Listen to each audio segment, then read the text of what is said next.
Hello, everyone. Welcome back to That Makes Sense, the podcast that gets real about the consumer industry. So we are recording this as we near the end of May in 2020. If you're following along, we have started to sprinkle in some quick takes on COVID-19's impact from several consumer angles. Today, we are here to talk about the very important, though ever-evolving, retail store.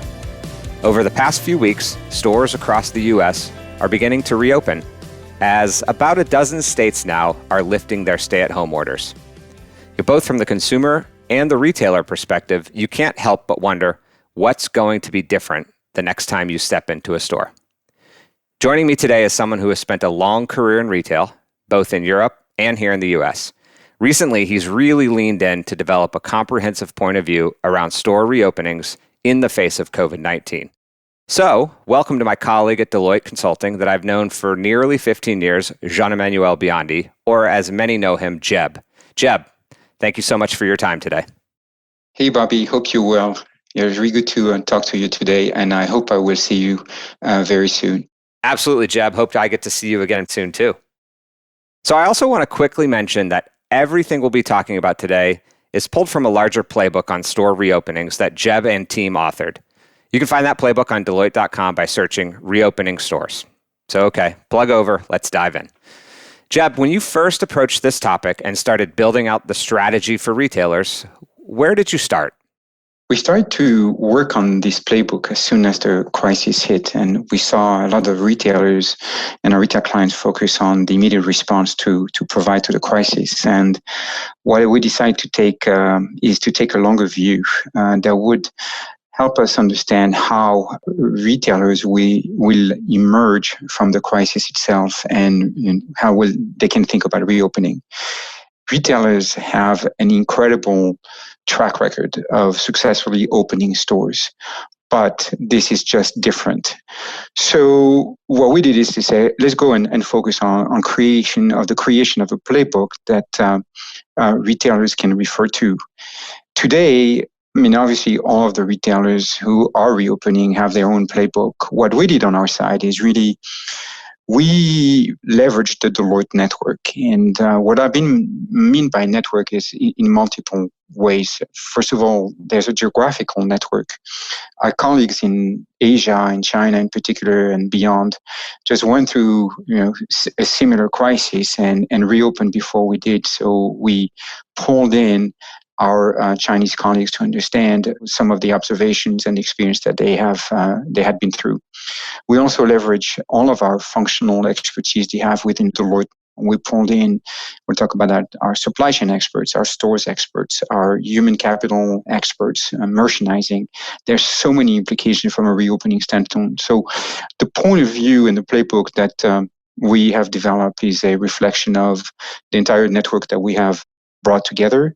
We've, of course, had multiple discussions with our clients as well. And what I mean by clients is not just retailers, but also mall operators who have been largely affected by the crisis.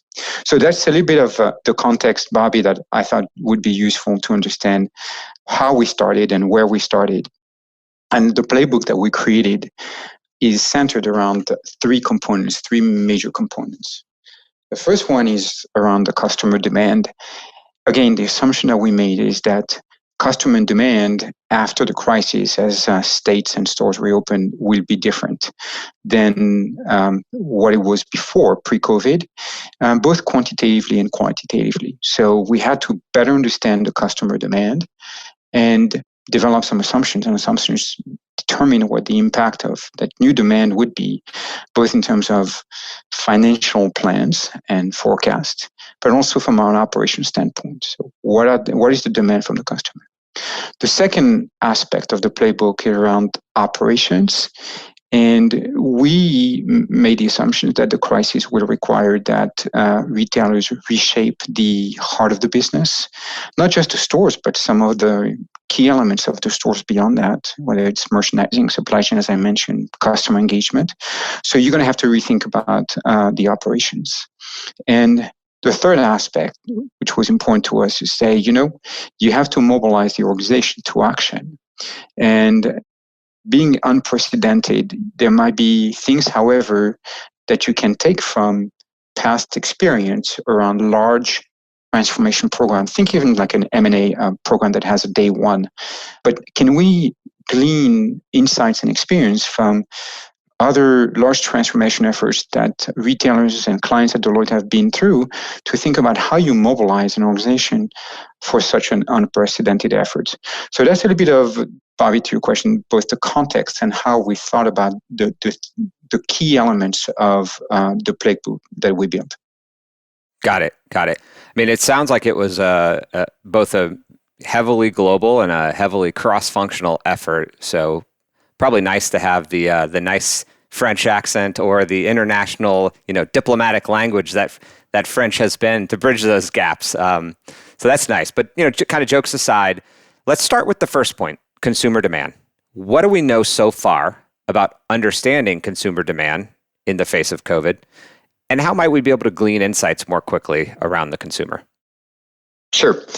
What we know, and by the way, we're seeing happening, is that the customer values and behaviors are changing compared to what it was pre-COVID. There are different elements of the behaviors and that has changed. The first one is around demographics. A couple of examples. The younger customers are much more confident to return than older age segments. That's one example. We're finding that, and we assume that then at that point of time, that rural customers or suburban customers will be more confident returning than those living in cities and urban ones. So you have geographic and demographic variations around demand, but in very different behaviors from that standpoint. The second element is really around, financial means. I believe that we had last week, unfortunately, another 3.5 million people who have been declared as unemployed. So there's an increasing segment of the population that has limited financial means. So that is impacting also the demand as a whole. But beyond those quantitative aspects, the mindset and the core values of the customers are also changing. So clearly, safety is at the top of the list of things that matter. We see more emphasis also on trust towards the brands that have responded well during the crisis, have showed some empathy, by the way. And there is a different level of trust with some of the brands that consumers have engaged traditionally with. The other aspect I think is important, Bobby, is that some may be short-term and others could be more structural and longer term.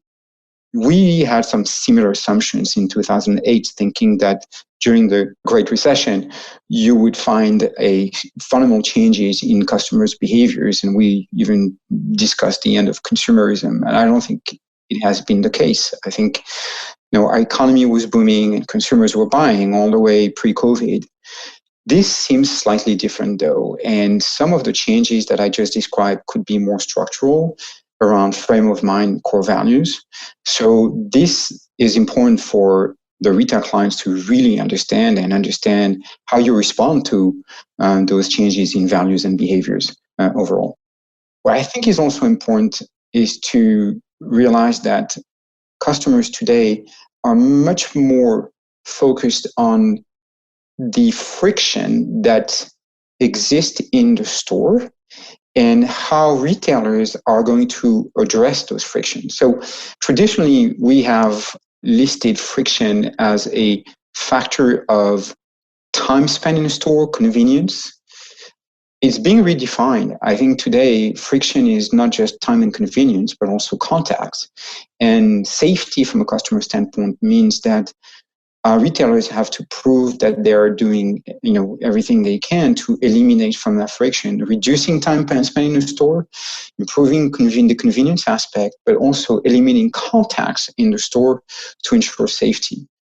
And as you redefine friction, you also redefine the journey that the customer go through from a shopping standpoint and the role that the store is playing along that customer journey. So this is where we believe you're going to see fundamental changes on how a customer engages with the store, preparing the shopping trip, using digital tools, digital solutions, mobile app, preparing, minimizing contacts, using curbside pickup as we see it, using contactless payments. I think we're going to see a completely different way of engaging in the store, and it affects the operations that retailers have in their own stores. But as I said, a different set of values, a different behavior from a shopping journey standpoint, and a different role for the stores. These are things that are very important for retailers to incorporate in their thinking as they reopen and really monitor. But what is tricky about it is that you cannot rely on the previous data sets to evaluate the market conditions and really plan your business. So what you have to do is to find ways to take a pulse of the consumer from a movement, from a behavior standpoint, from a sentiment standpoint, to really understand or identify the data that is going to be relevant for the next period of time. And we're talking about, potentially several seasons here. Yep. And you're going to have to rely on other data sets and look at the data at a very granular level, because those behaviors could be very different from location to location. You're going to have to look at this data to augment what you have internally and bring an outside-in perspective. And you're going to have to look at it on a week-by-week basis, because those changes are happening right now, and the evolution is almost immediate and instant. So, with all the variables at play, you mentioned, economic things, unemployment, stores being closed, people from working from home, demographic and sort of locational differences, lots of variables, lots of different permutations, and the fact that consumer demands and sentiment is actually sort of changing every week, which is, maybe it was happening before, but it certainly was not as acute as it is now. So I liked that you threw in the notion of different data sets combining internal and external, and I'd love to talk more about that, but it sounds like it's a kind of an episode of its own. So let's move on to the second point in the sort of framework. And you actually hit on this a little bit in your answer, and I think it's impossible to decouple these things because they are related. Reshaping operations. High level, what does that entail? What do we mean in terms of reshaping operations for a retailer as they reopen their stores? The way we looked at it, we said on the basis of new customer behaviors and needs and expectations, you have to rethink the core business areas for reopening. And the assumption is that you're going to need a new set, or updated, I would say, business processes and standard operating procedures in order to minimize friction, protect your guest, but not just the guest, by the way, Bobby, but also the store associates. And we're concerned about their own wellness and safety and health and wellness. It's also, new processes on how to re-engage with the customers and build that trust. There's a trust element that is so important tomorrow for the customers to go back to the stores. And finally, maximize the business opportunities. Retailers are trying to run business and hopefully in the most profitable fashion. So how do you take advantage of that to maximize conversion and make sure that you build, a loyal base of customers who are to feel confident to return? So what we thought about is breaking down the core business areas, or the heart of the business, in 6 areas. There will be some obvious ones here, Bobby, but the first one is around store operations. So you're going to have to rethink operations. And you will have to think about how you accelerate the adoption of omnichannel, not just by the stores, but also by the customers. And you offer multiple paths, so to speak, and not just the buy online and pick up in store, but ship from store. That's another omnichannel path that has a lot of attention today. It's also curbside pickup, which is accelerating. It's also returns. Imagine you have stores that have been closed for more than 8 to 10 weeks and suddenly reopen, and customers have continued to buy online. You're going to have to manage returns for a while, and it's going to be a different process than it used to be. So I can continue fitting rooms, traffic management in the stores, but store operations is a big area that you have to rethink in terms of processes. The second one is, visual merchandising and store layout. A lot of retailers are trying to reduce the clutter, facilitate traffic in the stores while presenting some of their core items. So how do you maximize visual merchandising? How do you organize your layout to take advantage of the traffic you have in the store, but also give a sense of safety? The third element is just about the store associates and HR. Think about, I mentioned a fact earlier, it's massive. And you have to prepare for the re-entry of the workforce. You have to make sure that your leadership is prepared. You have to make sure that your staff is trained, that your staff is protected. There's a number of processes, new or updated, that need to be taken in consideration. The fourth element is really more focused on the customer to make sure that you build that trust that I mentioned earlier. How do you want to treat your most loyal customers, by the way? Will you have separate windows of time where they can shop quietly? Will you reward them for shopping in the store? Will they have, specific appointments by which they can shop in the stores? There's a way to engage with the customer and give them the sentiment that they're safe in the store and that they can trust the retail brand, that they can engage safely. That's what this is about. The two other ones are more focused on the product itself. Many stores shut down and you have inventory from the previous season, you have inventory from the current season, and you have soon inventory for the fall coming up. So you're going to have to manage the entire inventory overall that you have in the pipeline, not just in the stores, but in the DC. It has implications on liquidations. It has implications on allocation, replenishment. So the whole supply chain aspects needs to be addressed in a way that allow retailers to make the best use of this inventory while recognizing that you've got different seasons coexisting at the same time. And the last element is around merchandising and pricing.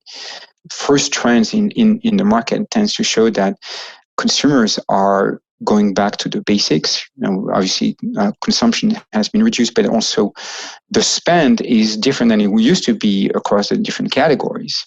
So you have to think about how you're going to organize your assortment in the stores, highlight key items, and make sure that you organize clearance, make sure that you put in the front the categories that matter most for the customers. There's going to be incredible vastness of supply from a merchandising standpoint, relative to demand that exists, and we're going to go through a period of liquidation. All of this needs to be managed and need to have the proper procedures in place to allow for the stores to run the liquidation and the markdown efforts as well. So these are the 6 areas where that we broke down and where we organized basically our efforts from an operations standpoint, thinking about the playbook and what needs to be addressed. Yeah, it's really helpful. I mean, I think it rightfully so is a pretty thick playbook, right, across different functions, different people, right, consumers, the associates, folks at headquarters, folks at the DC, regional and district level leadership, all will have to likely reshape what they do in some way, shape, or form. And that's a lot. But, there's really a time crunch here. Window is sort of opening up, and there's this weird thing where we almost need to thread a needle. Opening too soon and not right is a bit of a risk. Waiting too long to open to get it super perfect is probably a risk as well, because you probably miss demand and the opportunity to kind of welcome people back to things and rituals that they like in their daily life. So, before we kind of close up, how do we connect the gap between all of the things you could be doing and a few of the changes you need to mobilize to kind of action very quickly? A couple of things. First of all, you need to prepare not for one opening, but multiple openings. I mean, it's on a state-by-state basis where we see things reopening, or we see stores reopening. And the rules are different, by the way. There's not a lot of consistency necessary across all of the states. Certainly not across all of the markets if you're a global retailer. So you have to prepare for multiple day ones, not just one.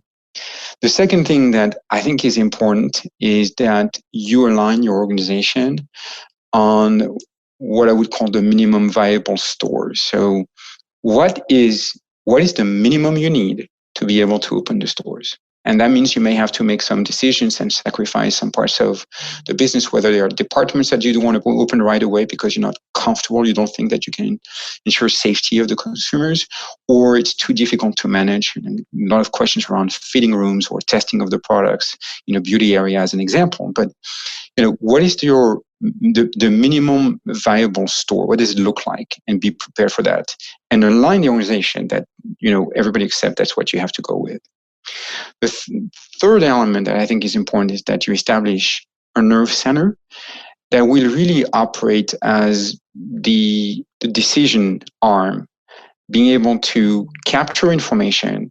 And you need to think about all of the KPIs that you need to have in place to understand how stores are reopening, how well they're reopening, capture the information, analyze the information, disseminate the information, and make decisions, obviously.